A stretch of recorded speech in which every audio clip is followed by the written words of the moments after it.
There's Kevin Eastman. Hey, I think that's the same guy that's on this cover. Yeah, that's him. That's him. And also this book I've given about 80 copies away of, which I'll talk about in a minute. But Kevin, where are you today? I am in Atlanta. I have a few speaking engagements over the next few days. Well, hopefully you didn't go to that horrific game last night between the Hawks and the Mavericks. No, I watched some of it. Yeah. Oh my goodness. I think that said as much about Atlanta being really good and Dallas not being as good, although a new coach. How much does a new coach, I'm asking this for my son and me because we watched, is there an adjustment period for a Jason Kidd? Yeah, no question. Because first of all, Rick Carlisle, the previous coach, had been there forever.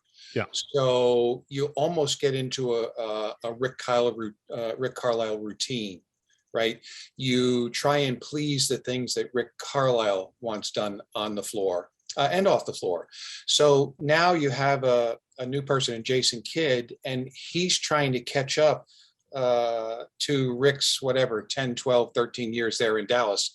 And, I don't think you judge anybody, especially in pro sports, in the first quarter of a season. You kind of, especially with new coaches, you kind of give them 20 games or so. Usually after about 20 games, we always felt that that was a time where we kind of know who we were, or we knew what we needed to be, what we needed to do to become who we wanted to be, which means trades, free agent, right. That sort of thing. Right. Well, hey, so I am a basketball fan, and we just had Marcus Ogden from the NFL on, who's also in the book. Nice. And I did really good about not talking football because he hates the Cowboys. So like he really does hate the Cowboys. Like he posts on it on social media. And so we just stayed on script, and I'm going to do my best to not go too much basketball, although I'll do some. But let me introduce Kevin real quick. So Kevin spent 13 years coaching in the NBA, 22 years in college. He's part of the College Coaching Hall of Fame. He's worked and coached alongside LeBron James, Paul Pierce, Kevin Garnett, Kobe Bryant, Kevin Durant, Anthony Davis. I could name multiple others. Kevin Love, Chris Paul. He's worked with Nike. He was assistant GM for the Clippers, assistant coach for the Celtics and the Clippers. Doc Rivers wrote the foreword for his book, and there's some incredible endorsements in the book that I'm about to tell you guys about. But Kevin is an NBA championship coach. This is your third time being a guest on the Inner Circle. I don't think I've ever invited someone on 3 times. So that's how much I feel about you and the wisdom you have. This is one of my favorite books. As you guys know, I don't say that often. I don't say it flippantly. It's Why the Best Are the Best. 25 powerful words that impact, inspire, and define champions. Every single page in this book is powerful. It really is. Kevin has signed a bunch of them. I gave more away than I thought I could, and then I had to order another 40. And so thank you for all the signed books you've provided me. And Kevin was in the Success Habits book. He is also in the book that just came out that we're really, really proud of, along with Phil Collin and Glenn Morshower and Marcus Ogden, many of the people on this call. And Kevin then decided, we talk about it on the podcast, he had a God whisper, and he left coaching to be a speaker and an author, and he is impacting people. He's got wisdom, he's got experience, he's philosophically driven. That's why we have the common love of Jim Rohn, and it's how we met. So Kevin, welcome. Thanks for being with us today. Yeah, thank you, Kyle, and thanks everybody for allowing me to come in and share. And I know Kyle mentioned that he's a speaker. I don't know if I'm a speaker, but I know for sure I'm a sharer. And any opportunity I have to share some of the incredibly fortunate lessons and experiences that I've had that maybe other people would never get to have, I'm all in. Like when Kyle calls me, it's not like, gosh, should I do it or should I not do it? It's when do you need me, and I will be there. And if you need me for longer than I have, I'll try and make it work. Which brings us to obviously to the incredible importance of relationships, and you never know not only who's watching you, but who's listening to you. And Kyle and I actually met each other through a stage and an event. Imagine that, right? Right. Right.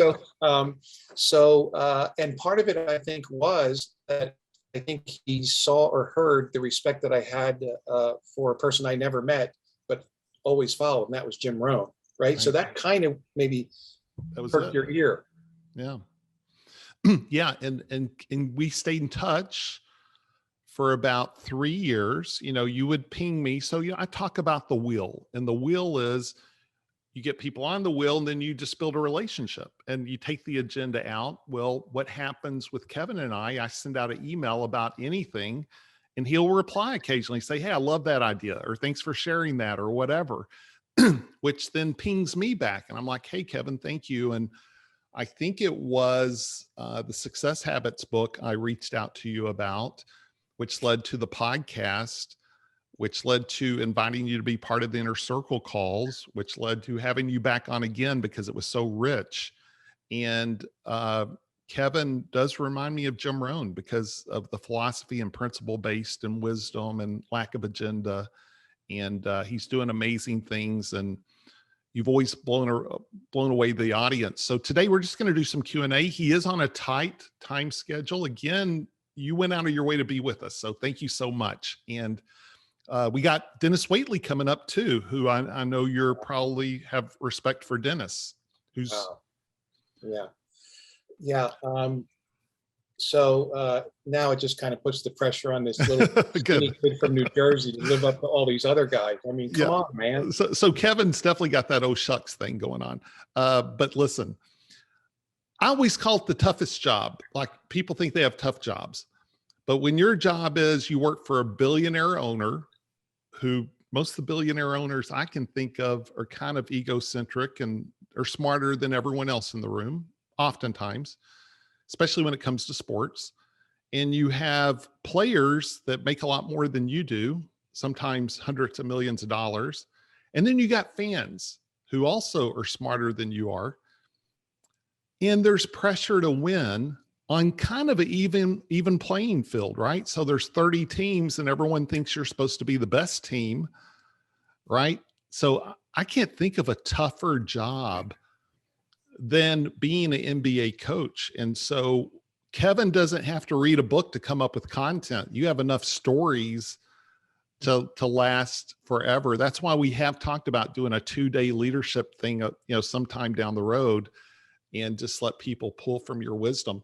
So with that context, if you have a question for Kevin, go ahead and raise your hand and we'll get to some questions here in a minute. And I'm going to try and stay away from my NBA, Ben Simmons, the unicorn, those type of questions, if we can avoid it. But Kevin, you talked about on the podcast here, you're this coach, you've had great success, basketball saved your life because you had a traumatic event happen when you were young. To transition into becoming a speaker, you said it was a whisper, and I thought that was really interesting. And do you mind talking a little bit about how you transitioned out of the NBA into becoming a full-time speaker, and what would have caused you to have such a passion for what you do today? Well, the last question is very, very simple. My passion is to try and help people get to where they want to go. And I've been so fortunate to be around people who I guess would be considered very, very high level performers. Well, they didn't take a high level performance pill. They actually worked to get there. And, a lot of people say something similar to what you had said as well, Kyle, in that what is it like to coach people who make a lot more than you do? And if you get the right group of people, it's not about what everyone makes. It is about where everyone wants to go. And where we want to go is we want to try and be the best at what we do. Therefore, for us, it's to win a championship. So yeah, it's hard. There are long hours. There are actually more odd hours. Well, actually, there are odd hours that are long hours, but you're working all times of the day and night. But if you love something, there is no clock, right? As a matter of fact, you're really upset that whoever made the decision that there were 24 hours in a day only decided that there were 24 hours in a day, right? Because in coaching, what we end up doing many times is working until we fell asleep, right? And then try to get up a little earlier and get back at it. So I really loved it. But I happened to watch a show, the Oprah Winfrey show. It was her last show. And one of the things she said on that particular show was, take action on the things that whisper to you. And I'll say that again because it's so important. Take action on the things that whisper to you. Well, I never thought of it in those terms, but for the first, say, 11 or 12 years of my NBA coaching career, every day I'd wake up, I was thinking about, okay, well, how can we have Kevin Garnett defend the pick and roll better? How can we have Rajon Rondo guard Kobe Bryant for 7 possessions without getting taken advantage of because of height and strength? You know, those were my thoughts. Well, in the last 2 years, my thoughts were different. They were, wow, that little piece I saw on a documentary last night, I could probably use that when I do my off-season speaking. Because at that point, I had been doing about 2 or 3 speeches to corporations in the off season, because that's the only real time I had it, for about 3 of them, and many times just 2. Then I really enjoyed it because I found that you can impact more than just 15 people that are on your team. So when I really started to think about what are my thoughts telling me, they were actually whispering to me over the course of 2 years, there might be something else that will take over and grab your passion.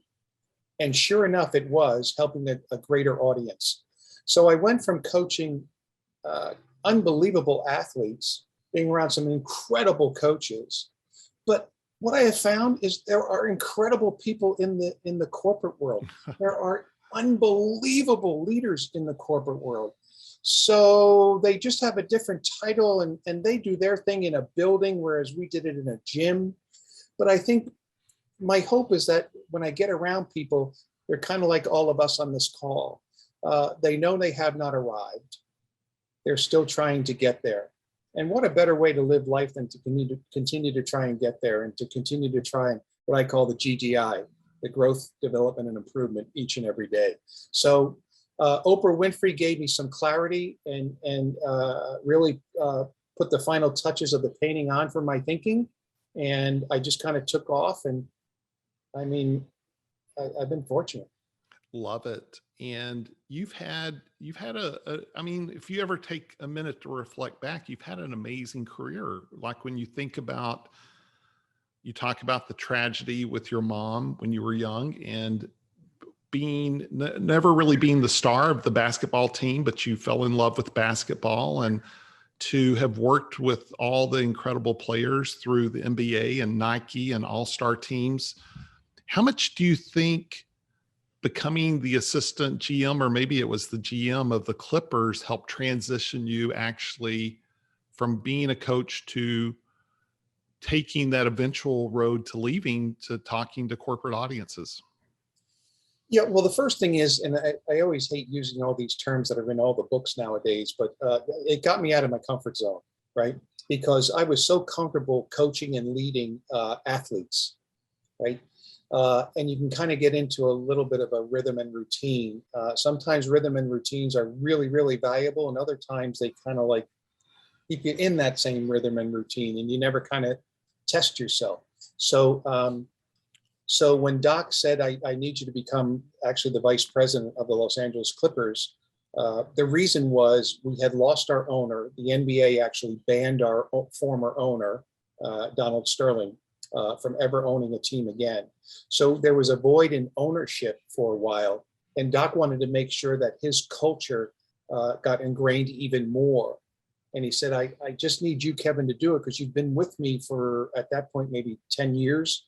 And you know the way I'd like it to go. And I got to spend my time coaching this team. At first, I was hesitant. And then I thought, you know, a big word for me growing up was the word try. And I know some people will say, no, try. You can't ever get anywhere with the word try. It has to be do. Well, in my illogical way of thinking, in order to do, you have to try first to do. So I said to myself, if he really believes in me, which is obviously a huge lesson right there in leadership, when you actually believe in your people, maybe more than they believe in themselves, right? So he believed in me and he said, we need you to do this. I said, okay, I'm all in. And I did say that, I'm all in. Because in leadership, we can't be half in. We can't be 70% in. We can't be 80% in. If we are, we're kind of a, I call them a false leader, a fake leader. But anyway, so I went into that leadership position, and now I had to lead people that had, quite frankly, zero athletic ability, right? So, but they were really good at what they did. So it was a totally new team I had. It was a team where I actually had to prove myself because I was a rookie again. And there was a lot of uncertainty too, right? I mean, yeah, no doubt. The scope was on the Clippers and this, the owner. And so it wasn't the best of circumstances to step into. No, but sometimes those circumstances that are not best circumstances become the best circumstances because of, as Jim Rohn used to say, it's not so much what you get, it's what you become because of what you went through, right? It's not the material things. So we were in a bunch of doo-doo, right? And we had to get out of the doo-doo. They say when the crap hits the fan, what do? Well, the first thing you do is not clean up the crap, you turn off the fan, right? So we had to get everybody back in the same mindset and thinking the same way, which was our culture, right? Because the culture previously was very toxic. And then it became, when there was that period where they weren't sure if he was going to lose ownership or not, it almost was like there was no culture. And we can't fool ourselves. When there's no culture, there are actually multiple cultures. That's what we found out. Because this little clique over here in the organization was doing it their way, and this little clique their way. And instead of competing against the Golden State Warriors, we were competing department against department. And you can't get to where you want to go if everybody's going on. It's like this. If you can see my hand, a basketball team has 5 players, and you can see my fingers are real spread out right now. They're actually all going in a different direction. And what my job and task was to start to bring that together. And as you can see now, they're all pointing in the same direction. But that's not the only thing. Up here, I have weakness. Like if I were to hit you as hard as I could, it's nowhere near as powerful as this fist. So we had to get the fingers of a high five into a fist with our culture. So it was fun. It was hard, but hard can be fun too if you have the right mindset.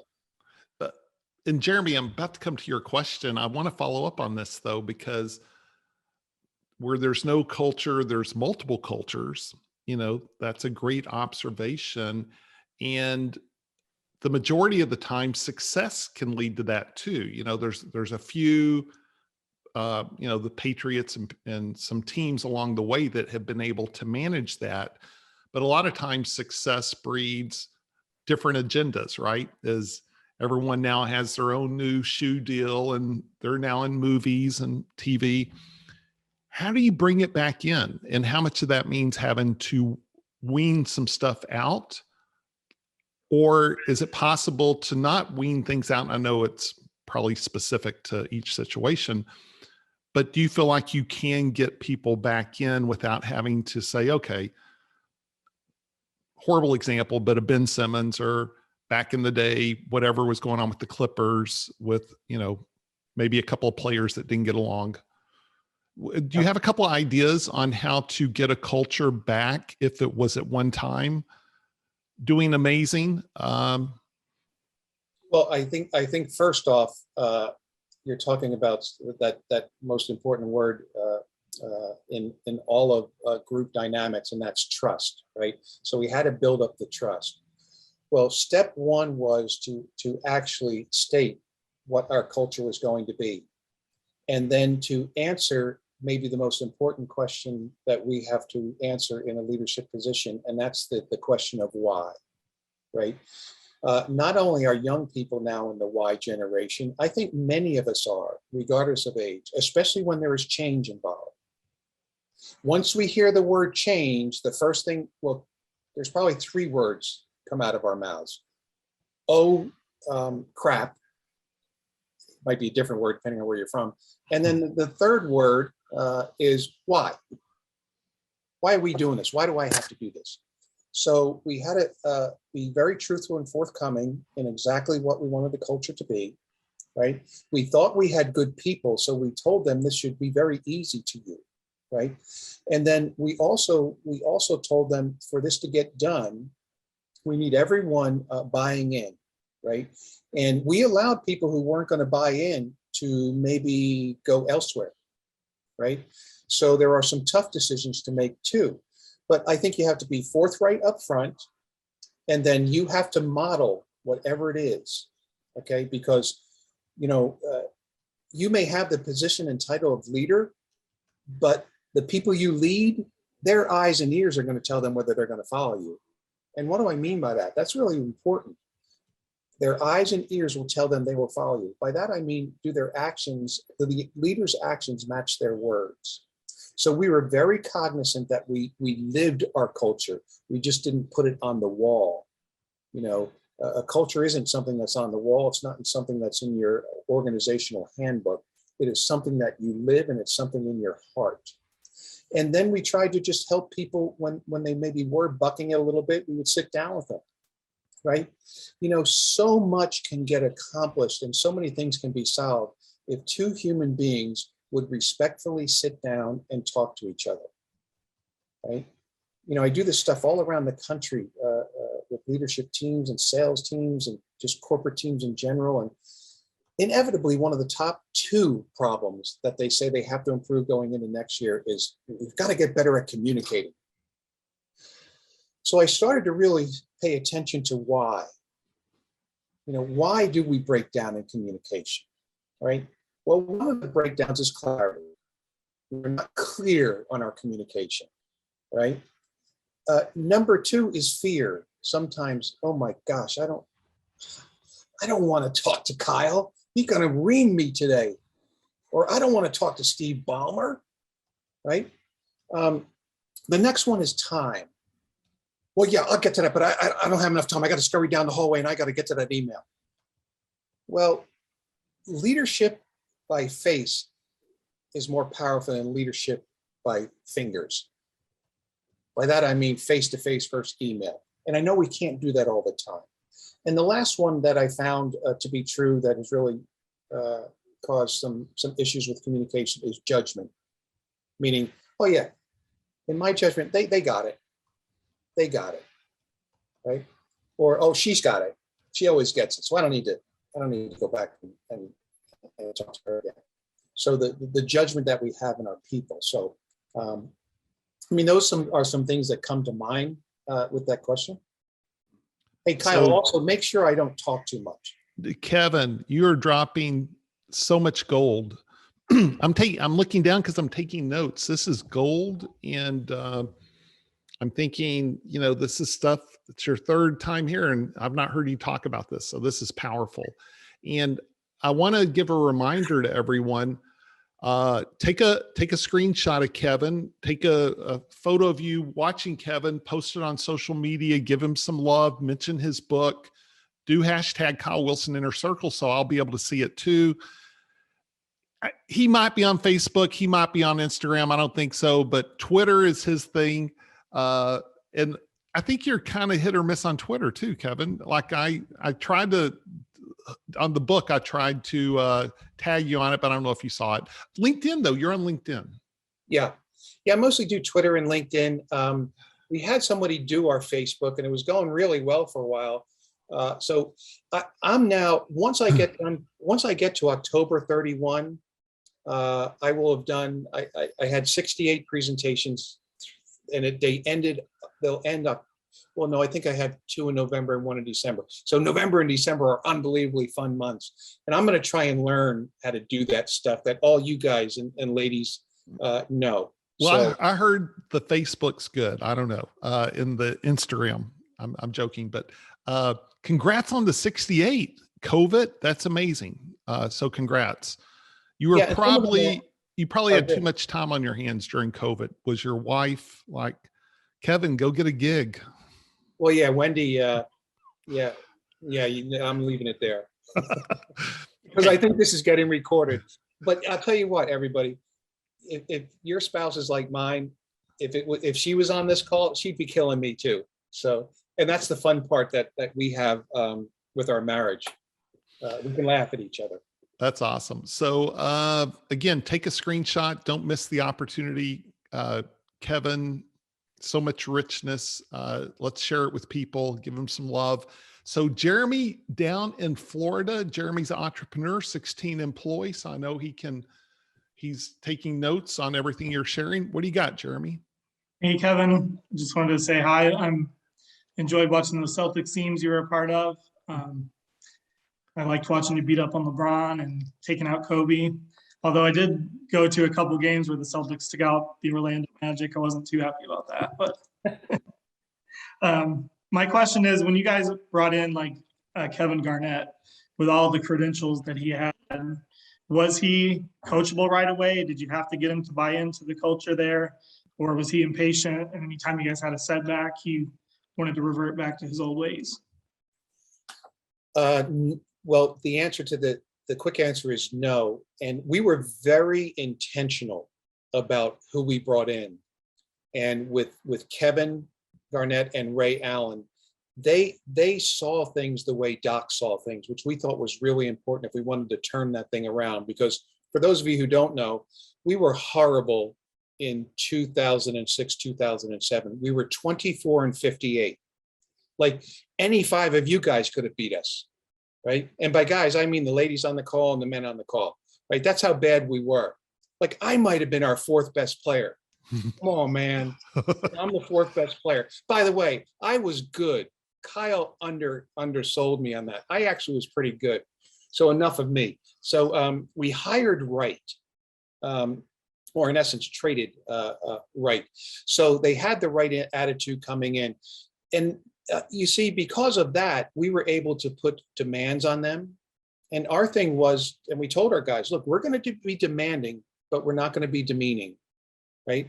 Demanding doesn't mean you have to be negative and drop F-bombs all the time. It can simply be, Kevin Garnett, you're an all-star player. This is not all-star level productivity right now. You know it, and I know it, Kev. You know it.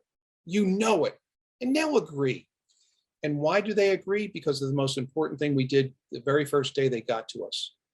We started to develop a relationship, right? We started to get to know them as people off of the floor, and I think that's where you get connection. You can talk to people, but I don't know that that's connection. You can have a relationship. We wanted to go after a connection, which means we had to open up too, right? So for us, it was bringing in the right people, getting with them right away, also being very truthful with them. But they knew, in sports, the organization you're going to and what they're built on. And we wanted to get guys who could automatically buy in to what we were doing. Now, the last thing I'll say is, buy-in needs daily work, right? Because they can also sell quick too, right? We got to keep them buying in. And for us in our world, and I think it applies in a lot of world, there were four things that we were concerned with relative to buy-in. Number one was competence. Like if I'm a leader, that like the people I lead or the people I coach, they got to know I know what I'm talking about, right? They got to know that I'm competent, and they also have to know that I'm going to continue to stay on that learning journey. There's two types of people in this world. There are know-it-alls and there are learn-it-alls. We were a staff of learn-it-alls, right? So we needed to be competent. Number two, we needed to be trustworthy. They had to trust us. And part of the trust was built on the competence, because I think you would all agree, trust starts on the inside first. Every time we talk about trust, we talk about, does one person trust another? Before another person can trust you, you have to trust yourself. You have to trust the work you put in. You have to trust the depth of the work you put in. You have to trust your resilience and your resolve, right?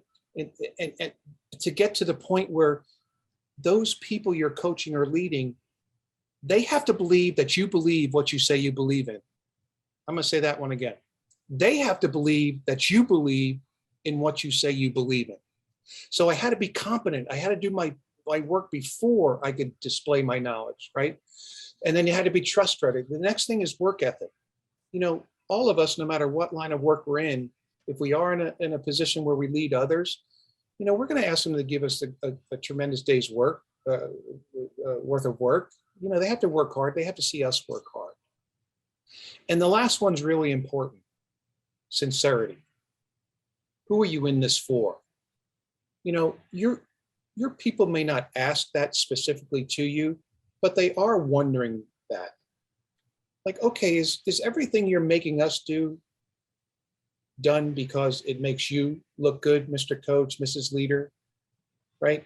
So we wanted those 4 things to get the buy-in, and we did have those 4 things. But the biggest thing is we brought in the people that could thrive. You know, everyone says that the coach has to really do a good job with the players.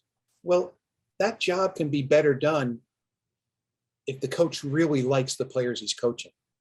Sometimes the players can motivate the coach too. Wow. So much good stuff there. Jeremy, thanks for the question. And about to go to Scott. I'm gonna ask Kevin a follow-up here question though first, Scott. And you talked about the connection relationship. And I thought that was interesting because you hear about player coaches and there's all kinds of interpretations. But, you know, Rick Carlisle gets a lot of credit as being a great coach, but he also gets criticized a little bit for being a bit disconnected, where Doc is definitely a player's coach in the sense of relatability. Can you have assistant coaches that pick up the slack, like in Rick's case? Or, you know, has the game changed in that sense? Or is that probably, am I just misreading that whole thing? And also, you know, once you've been a coach for 10 plus years, 15 years, and you have a family and you have your own world, it probably gets a little bit harder, right? To have the bandwidth to be that guy.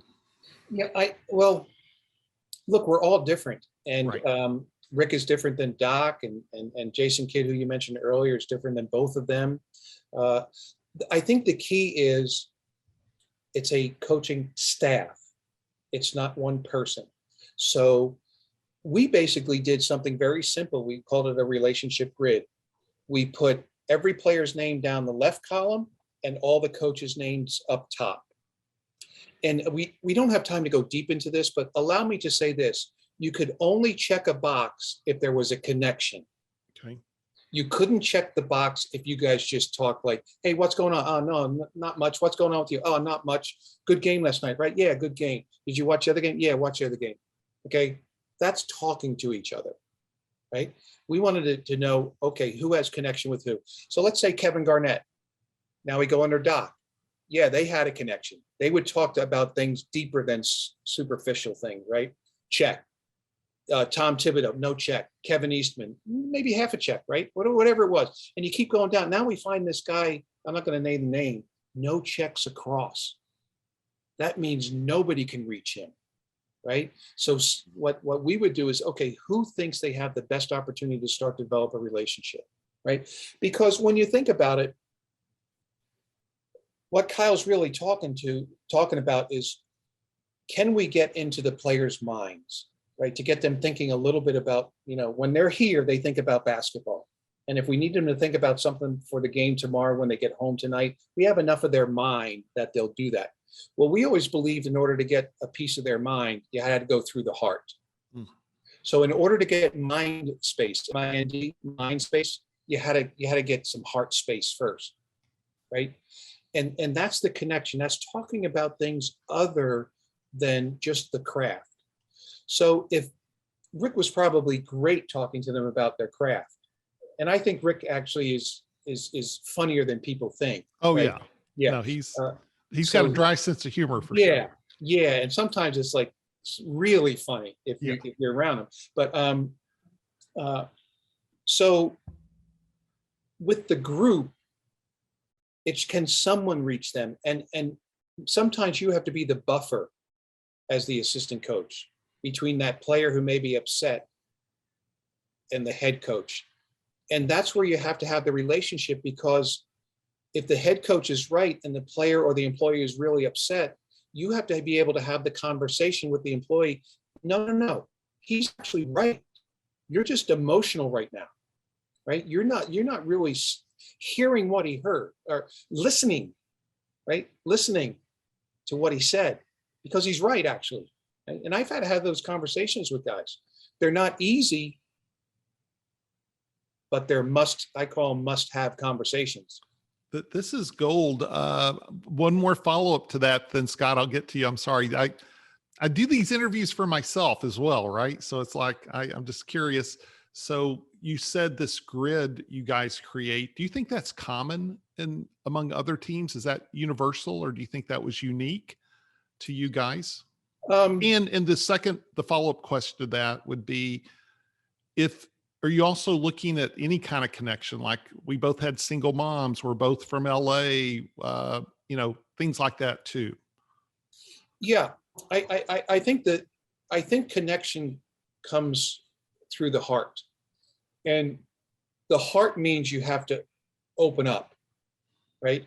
So, and you just have to decide how much are you willing to open up. Okay. Now, with so much stuff on the internet now, you can get a pretty good idea of someone's background, especially in sports, right? So if it's a new player, I'm going to probably read 20, 30, 40, 50 articles. I may go on their Twitter or whatever it is that they do, just to get a sense of like what's important to them. What have they gone through? Inevitably, one of the articles is going to be about their family and their upbringing, right? So I have a head start. And I think anytime we can get a head start in anything, we should jump on that, right? And the internet has allowed us to get those. And you're good about that. You're good about doing the homework, being prepared. Yeah, I mean, if it's important, why wouldn't I be prepared? Yeah. And if a relationship is that important, isn't part of a relationship spelled time? Actually, two important 4-letter words to relationships, and that's one spelled time and the other one spelled care, right? So taking the time and letting them know you care, that's the sincerity part of the 4 parts of the buy-in. So, and then the uniqueness of the grid, I think people talk about it. Hey, we're not reaching this player, but this was visual. It was a clear way of saying, hey, there's a whole bunch of blanks on that player. But right? And you don't think that was like a universal practice in the NBA? That's something kind of unique to the team you guys had. Yeah. And, I kind of did it like, as we went through a couple of names, like on my own piece, my own piece of paper, as I'm in the meeting with Doc and the coaches, who really can reach out to Rhonda. Would you say, Kevin, this was partly something you helped facilitate? Yeah, probably. But there's the facilitator, and then there's the people who actually get it done. And we always felt the people who get it done were equal to, if not greater, seriously, than that who provided the initial thought. Although we had the respect of the people who provided the initial thought. But I just thought the idea was high level, and I thought, is that universal? No. It sounds like this is something Kevin Eastman felt was important, and you were the one that actually, a little bit of it, you were the genesis of it. Well, no, yeah, let me, that's great. I'm glad you clarified for me. So let me clarify for everybody. I actually got this concept from Shaka Smart. Shaka is a friend of mine. He used to be the coach at the University of Texas. He's now the coach at the Marquette University. A very, very deep thinker. Spends a lot of time just in thought. And he told us about this, and we kind of massaged it. And because it's even like today, right? I might say something that you might say, oh, wow, I never thought of that. Well, there's 2 things you can do when you're on these things. You can memorize or you can internalize. Memorize is, well, yeah, relationship grid. I know how to do that. You check this, check it. No, you got to put a lot of thought. You got to think about, okay, how does it apply to my team, right? So internalization is you take what you've learned, you put, I call it sustained thought to it, to really, it becomes yours, right? Like I just put down a quote that I read just before I came on. And I have to think about it more. It makes total sense on the surface, but I had to figure out, can I use it? Can it help me? And the quote was this: no one is an accident. No one is an accident, right? And that's that whole concept of we're put on this earth for some reason, right? And, I think most of the people I end up speaking to now, they sort of think they know the reason they're here. They may not know how to get there. And they may not need to know like the habits in order to actually arrive, right? But there's many people out there. There's even some players who are like, gosh, do I belong in the NBA? Especially those guys who are on the peripheral. Like, do I belong here? What do I need to do to stay, right? So. This is gold. Thank you, Kevin. Scott and Lori, you have a question. Yeah, well, Kevin, thanks for being there. We do have something in common. I did coach a championship team. It was middle school girls basketball, and we did win back-to-back. So, Hey, you're better than us. So we're now going to turn this entire session over to you to tell us how we beat. Well, no. It's don't make the middle school girls cry. That's Yeah. Well, don't make the $20 million a year players cry either. That's good.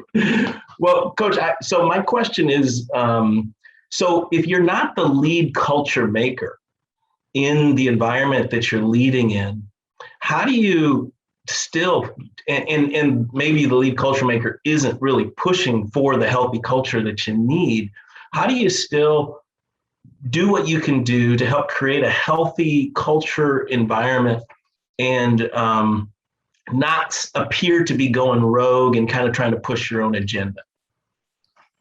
Yeah, well, I think pushing your own agenda, that's a red flag.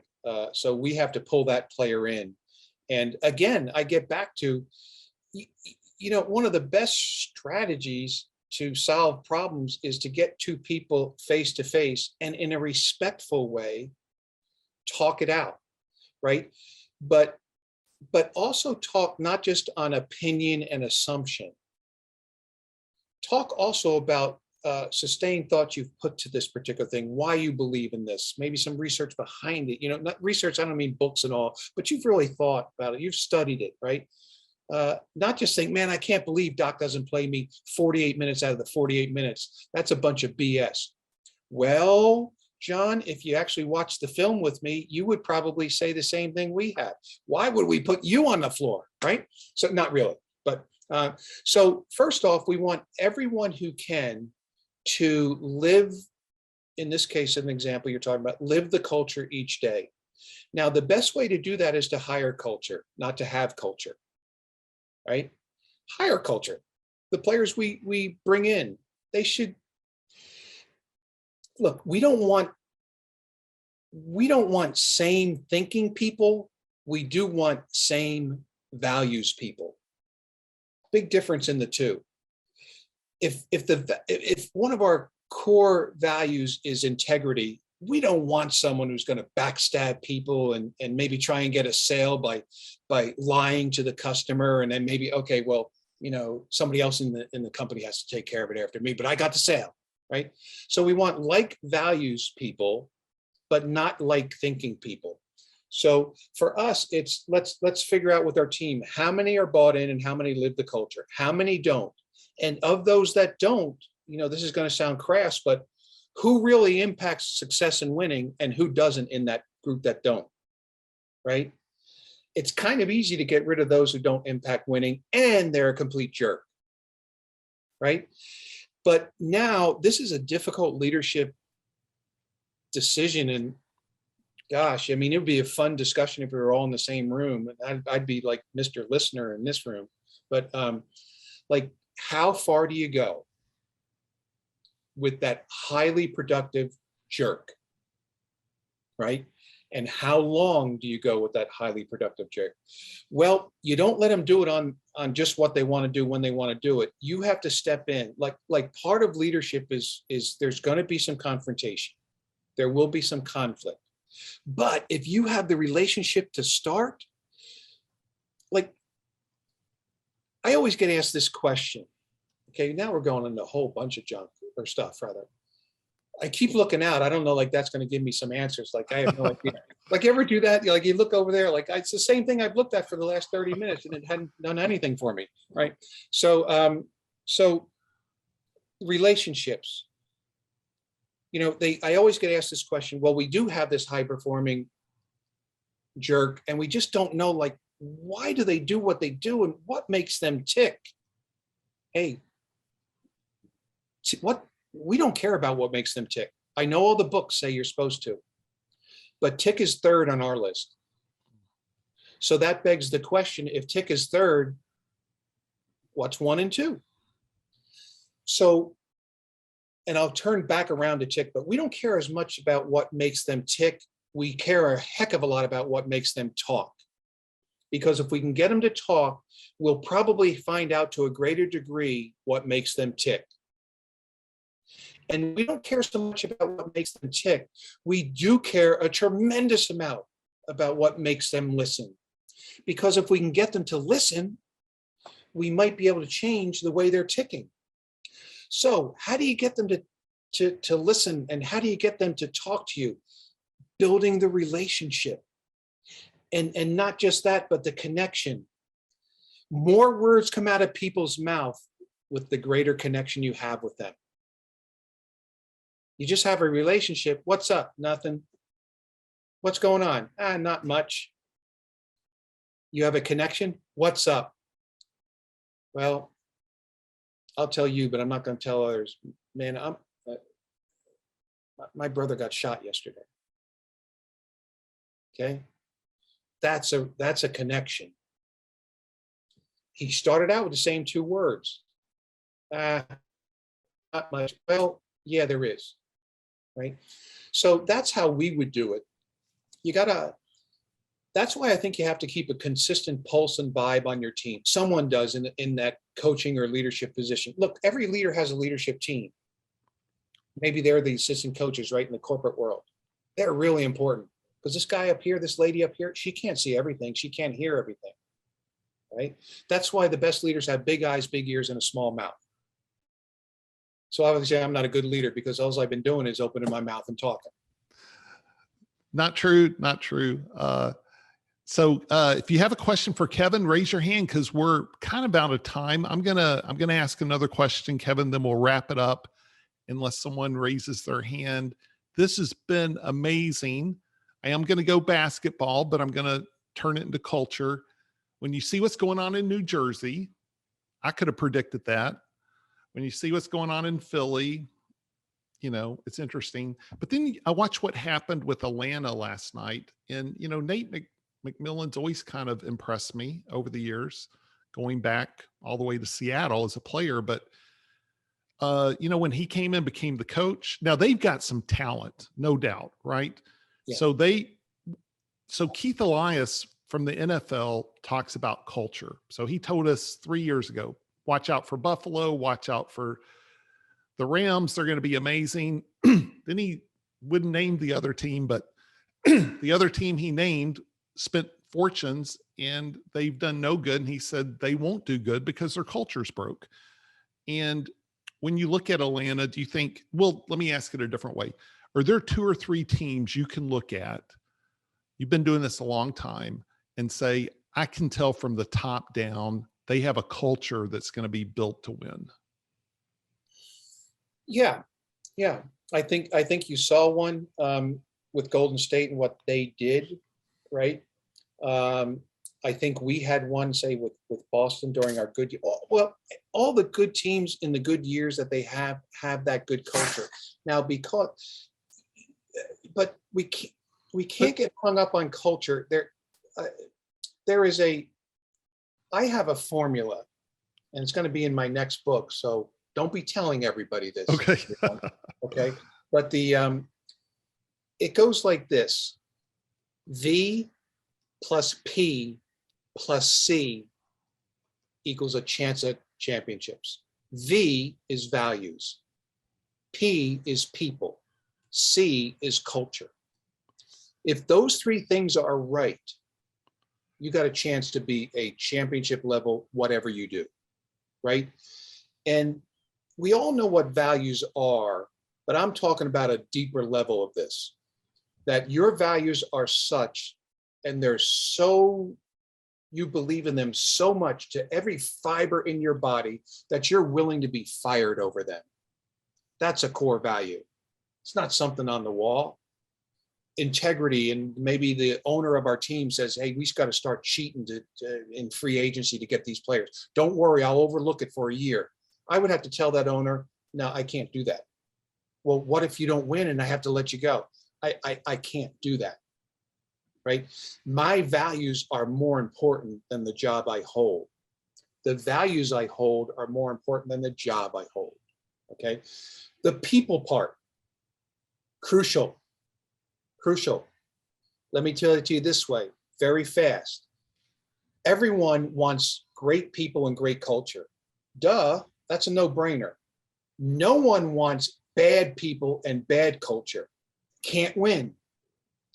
But it's the two in between that tell the story about whether you have a chance. And it really highlights and enlightens that P, right? Let's say you have bad culture, but really good people. That was the Clippers. They had good people when we took over, but the culture was toxic. Yeah. They still kind of survived even in spite of ownership. So now you have unbelievable culture and bad people. Those people will take that culture down. So should be the biggest letter in this equation? P. But where does V come in? We want like, values, people. So that P is going to be pretty consistent if we hire the right way. And then the V and the P, that they're the ones who live the culture every day, right? And they will live it because it's based on the values, and we brought in the right people. So the right people are actually living the right values, which carries the right culture, which gives us a chance to win championships. And I'm out of breath. Yeah. And just looking at it in today's world, I mean, you think the Heat are set up to win because of culture, probably. Atlanta showed us a lot last night. The Mavericks, you keep hearing stories about from the top down, some major issues, right? Just keep showing up. So can an owner that's compromised build a culture and a team, or is it just difficult? Not to put you on the spot, but I don't think you want to coach in the NBA again anyway. So yeah, well, I think there are two words that really give you no shot at winning a championship. Compromise is one, and exceptions are the other. Well, we'll go ahead and bring this person in. It's an exception. They don't really believe the way we believe in. Well, then you bring in another exception because they're really good. Then you become a team of exceptions, and you can't win. And if, like, a core value, one of the tenets of a core value is zero compromise, right? So that's why I think it's so important to know who you are and what you believe in, right? Because the one thing Nate does in Atlanta, there's no guesswork. There is zero guesswork of anyone who he touches. And as a head coach, you touch the players, you touch the training staff, you touch the masseuses, not physical touch, but touch them because they're going to be around your players. You touch all the people who have touches with your players, right? And with all of them, they know exactly what Nate wants. In Miami, they know exactly, well, it starts with Pat Riley. Right. Then it goes to Eric, and then it goes on down. Steve Kerr, right? Right. And that's been a Cowboys issue all these years, right? Jerry would compromise, go get that player. And I think the Mavericks have that same issue. Thanks for being open to talking about my inquisitive questions about sports. Gary Lanny. Hey, Gary, you have a question for Kevin, and then we're going to let Kevin go after this one. Hey, Kyle, thank you. Hey, Kevin, big fan. Honored to be with you today. No. I was in school when I was a sports athlete at BYU, and Greg Kite was there when Danny Ainge was there.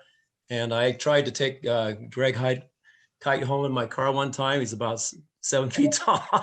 He didn't fit in my car very well. But anyway, my question to you, from all your experience, I love what you've been through, is who do you go to personally for advice? And how do you stay grounded? How do you keep growing? What do you do to keep progressing in your life? Well, stay grounded, I think, is just my value system.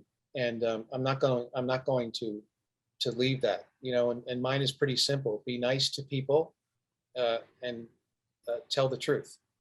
So those are kind of my two filters every single day. So that part actually has become easy for me.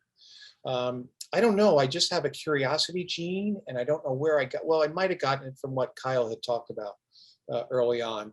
I kind of lived by myself as I lived in a house of 4 people after my mom committed suicide when I was very young. So even though we had 4 people in the house, my dad had to work like crazy, and he had to actually go to work because he co-owned a commercial real estate company. So I was kind of raised by my older brothers, which defined as, hey, you should go straight home from school today. And if you don't, I find out you're not there, because I won't be there. If I find out you're not there, you're in trouble, right? So that left me alone with my thoughts, because we didn't have these things, right? How about that? Maybe people today shouldn't have these things, and maybe they would be grounded, right? And maybe they would be more of a thinker than they are just a reader and reactioner. So I have that GDI that I told you about. In my own little mind, it's a GDI metric. And I just try and see every day. I don't try and get better every day, because I don't know how to measure that. I did as a coach, maybe, or as a player for sure. But what I try and do now, because I'm in a different phase of life, is I try and feed my mind every day, because that will get me better. So I try to feed my mind with my reading, with my listening. I'm the talker today on this, and the presenter, whatever you want to call it. But I know if it were turned around and each of you on this call had your 15 to 30 minutes, I would be writing like crazy, right? So I try and get around people that will stretch me. I also try and get into rooms that will make my head spin. That's big for me. I think we all need to get into rooms where there's no question who has the least amount of knowledge in this subject area. I want to be that person every now and then. Now I'm going to fake it, because I'm going to wear my, like I call them UVA glasses. I got these like tortoiseshell glasses that make me look incredibly intelligent. And then I really kind of whiten my hair even more, right? So it looks like, God, this wise sage is walking into this room. And then I sit like this, where it's like, I know everything you guys are talking about. When you get up to my level, I'll contribute. And really what I'm doing is I'm saying to myself, I hope they don't ask me anything about this, because I know nothing about this. But I want to be in those rooms. I do. I want to be in those rooms, right? And then I have a personal philosophy that I've lived by for a long time now. And it goes like this: there's more inside each of us. There is. So how do I pull that out? I pull that out by listening to you guys. I pull that out by reading, right? I pull that out by, I find time to think every day. Excuse me, wrong. I make time to think every day. I used to try and find it and found out that I never could. So now it's a priority, right? That's a main thing for me. And what I have found with successful people is they keep the main thing, right? So I hope I got to all parts of the question. Thank you. Yep, awesome. Thank you. Gary, great question. Kevin, great answer. Kevin, you've been amazing. I want to tell people, if they don't have this book, Why the Best Are the Best, this is incredible. I've given away at least 80 copies of it. Go get this book. Go and get 5 or 10. And by the way, Kevin, they can get it from Amazon. I don't want to give you a job of having to sign books, but if they want to order like 10 or 20, can they just get them through you? Like, what's the best way to get the book? Yeah, and it's my pleasure to sign them, especially if that can help the reader too. So that is not an imposition at all. I welcome that. You can go to kevineastman.net is our website, or if you're really interested, Wendy does all of our. I've told Kyle this. We have a company. It's basically Wendy and I, right? And I have one job description, and the job description is do not screw up your talks. So that's all I have to do. Now, this one went downhill quick, right? But no, on a serious note, Wendy runs everything, and it's Wendy, WENDY, at kevineastman.net. And she can take care of you for any custom orders that you have. So thank you, Kyle, for that. But can I say this, because please. I think all of you know this, but I just want you to know from someone outside the group that maybe it's not in with you every single week. I mean, this guy that I'm looking at on the screen right now, Kyle Wilson, has been just an incredible addition to my life. And even though we don't know each other very well, I just feel that I always try and measure people's intent. And his intent is so pure. And words that come to mind when I think of him are giving, caring, egoless, class, right? So Kyle, I'm just, man, I'm glad I said Jim Rohn's name that day, because otherwise you would have thought this bumbling idiot, I don't want to meet him. No, I am so glad that I said his name, and it perked your ear to the point where we had a chance back in that room to just sit and talk. It was so neat. Like, and I don't know, like, why do those things happen to me? I've been so lucky.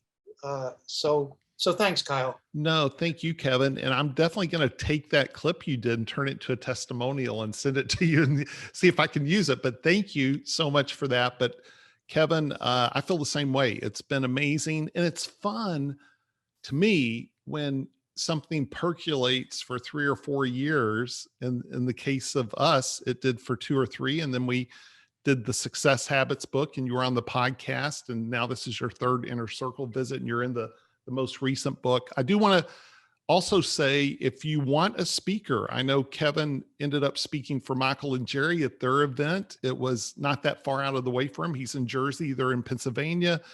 Also talk to Wendy, I guess, say, hey, I have an event, or I have a need for a consultant or a speaker. They would just put that in the email to Wendy as well. What's the best way if people are interested in speaking, having you come speak?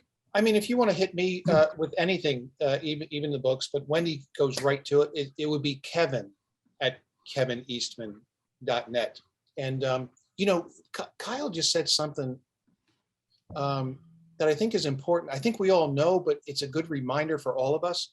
And it's this: there is no time frame on anything you deem worthwhile, right? Like, we didn't get into talking to each other hoping that each other could help each other, other than help us grow, right? You find that someone who you're like, my gosh, I got to be a sponge when he's talking, right? So, but if it's worthwhile, 1 year, 2 years, 3 years, 5 years, who cares if along the way there are touches, right? So, and I appreciate you saying that, because you and I have talked about doing a 1 or 2 day leadership event, and we've been talking about it for a year. And my number one purpose in doing it is to learn from you. It's like I get around Kevin and I learn, and it's because of your vast amount of experience and knowledge and wisdom that is filtered through very principle and philosophical thinking.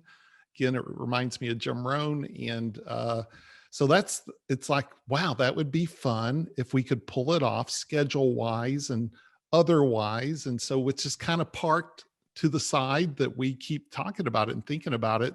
And when we do it, we're going to have some amazing guests, right? We've talked about that. But we'll have to revisit that, Kevin. So it's back to serendipity. Kevin replied to my email yesterday that I sent to my entire list. And he said, hey, congrats on the book. And I'm like, what are you doing tomorrow? He goes, I'm traveling. And I'm like, oh, okay. I got a spot. And he's like, hey, I can pop on. So thank you. You have made today better. You have invested in some amazing people, and we'll all be the better for it. So just know that you helped some people today that want to do the same. Thanks, everybody. And I hope I get a chance to maybe meet you face to face one day. Let's give Kevin a hand. Thank you.